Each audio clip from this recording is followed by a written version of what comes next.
Okay, so you guys have been sending in a ton of stuff about web development. Yeah. It's pretty clear that you're fascinated by like how websites get built, what makes a good website, what makes a bad website, and all the stuff in between. Mm-hmm. So today, we're going to go deeper than Web Development 101. All right. We're not going to spend a lot of time on the very, very basics. Okay. But we're really going to dive deep into some of the more interesting and nuanced things that we found in your research. Sounds good. For example, did you know that like dynamic web applications can actually change based on what you're doing Yeah. in real time? That's the cool part. Like, isn't that wild? Yeah, that's what's so fascinating about, the stuff that you send in is that we interact with these complex systems every single day. Yeah. Without even realizing it. Right. And so we just kind of expect things to work. Right. Of course. I go to Amazon, I expect it to work. Hmm? I go to, Facebook, I expect it to work. Right. But there's a whole universe behind the scenes of all these websites that we never see, that we don't even think about. One of the things that you sent in really caught my eye. Okay. And one of the sources defined web development as not just building a website, but designing and maintaining it. Yeah. And I feel like most people, when they think about web development, they think about the initial build. Right. They don't think about the ongoing maintenance. Exactly. And that's what I find so fascinating is that, imagine building this beautiful house. Right.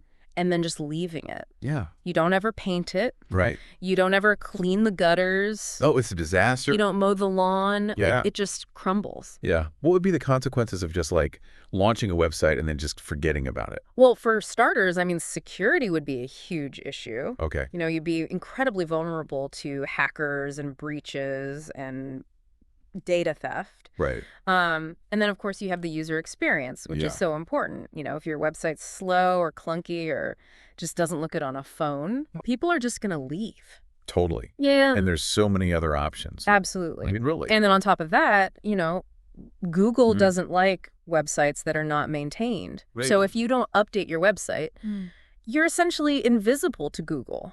So it's almost like you don't even exist. Basically, yeah.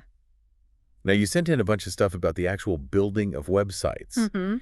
And I have to say, for someone like me who's not, a super technical person, all this talk about programming languages, it's a little intimidating.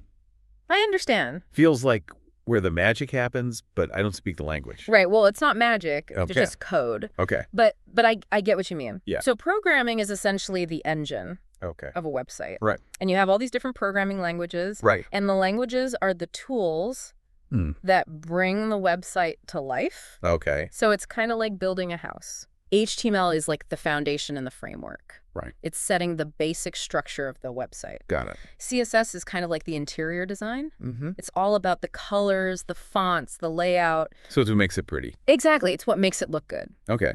And then you have JavaScript. Yeah, and that's where I get lost. Well, JavaScript is what makes the website interactive. Okay.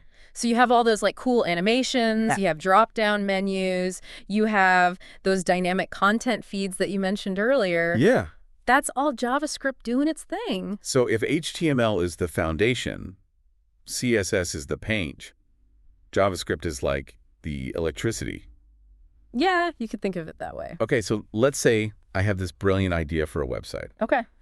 I want to create a platform where I can connect local artists with people who are looking for, unique art pieces. I love that idea. Right. Yeah. So we've got the HTML, we've got the CSS, Yeah. we've got some cool JavaScript stuff happening. But how do we actually turn this vision into a real website? Right. Well, that's where project management comes in. Yep. Okay. And I know it doesn't sound very exciting, No, it doesn't. but it's crucial. Okay. So project management is all about setting clear goals, defining timelines, and making sure that everyone involved, from the designers to the developers to the content creators, Right. is on the same page. So it's about like herding the cats. Exactly. It's like being an orchestra conductor. Okay, got it. You got to keep everything in sync. Now, you also sent in some stuff about like tech trends. Yeah. Why is it so important for, let's say, our, art platform creator to stay ahead of those trends? Well, because the tech landscape changes so rapidly. Okay. New frameworks like React or Vue.js. Yeah. Frameworks, what are those? We'll get to that in a minute. Okay. But these new frameworks, they come out and they gain popularity and they offer more efficient ways to build web applications. Okay.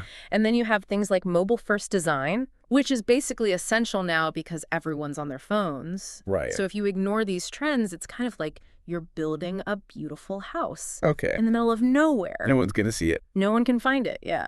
Okay, so you mentioned frameworks a couple times. I did. What are they, and why should our art platform person care? So frameworks, essentially, they give developers pre-written code libraries and structures. Okay. So it's like building with prefabricated components instead of starting from scratch every time. Okay, so they save time. Exactly. They save time. They also enforce best practices. Right. And they make applications more robust and scalable. And scalable meaning? Meaning that they can handle more users and more traffic as the platform grows. Got it. Okay, so are all frameworks created equal?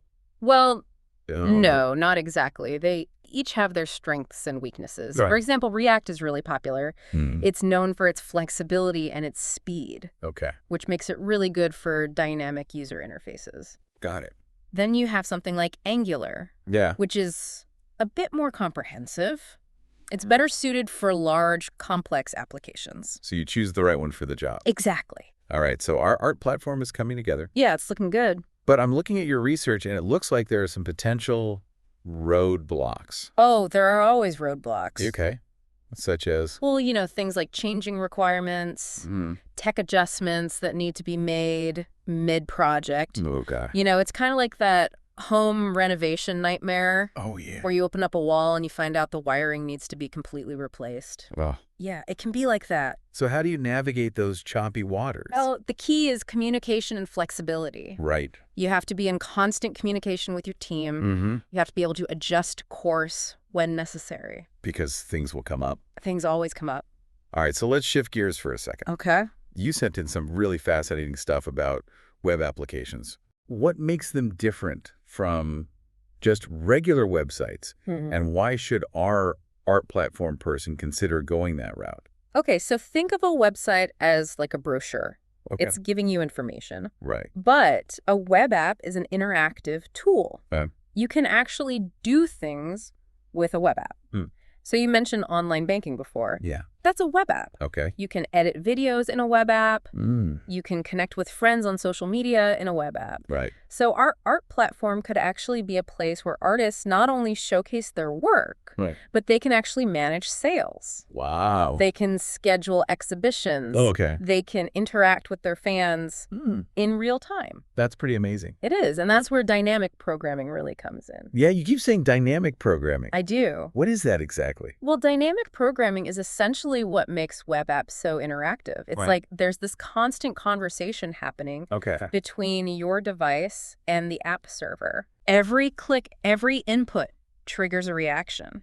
The server fetches data, it updates information. Well, it's all happening behind the scenes. Yeah, and it creates this seamless experience for the user. Wow, so imagine our art platform people can upload new artwork in real time.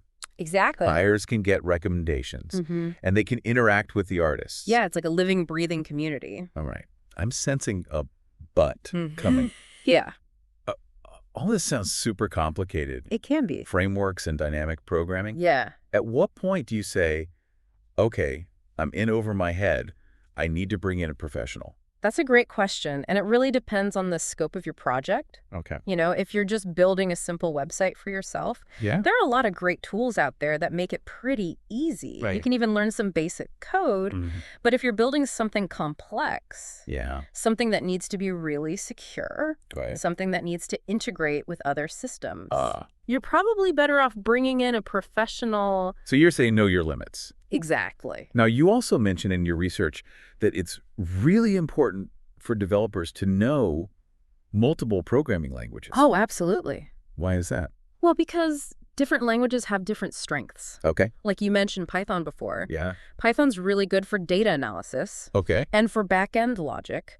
But JavaScript is really good for front-end interactivity. Right. So the more languages you know, the more tools you have in your toolbox. Makes sense. And it allows you to choose the right tool for the job. Okay, so we've covered a lot of ground today. We have. We talked about the basics of web development. We talked about the complexities of web projects. Yeah. And we even touched on the magic of web applications. Yeah, it's not magic. I know you keep saying that. But it's pretty cool. It is cool. Yeah. So what's the one thing you want to leave our listeners with today? I just want people to appreciate the hidden complexity of the web. The next time you're on a website or using an app, just take a moment to think about all the work that went into building it. Yeah. All the creativity, the technical skill, the problem solving. Right, it's really quite remarkable. And maybe this deep dive has sparked an idea for someone out there. I hope so. To build the next great website or web application. Yeah. And if it did, we want to hear about it. Absolutely. This is just the beginning, folks. There's a whole universe of information out there. Keep exploring, keep learning, keep pushing the boundaries. That's what it's all about. Thanks for joining us. See ya. We'll catch you next time. Bye. Bye.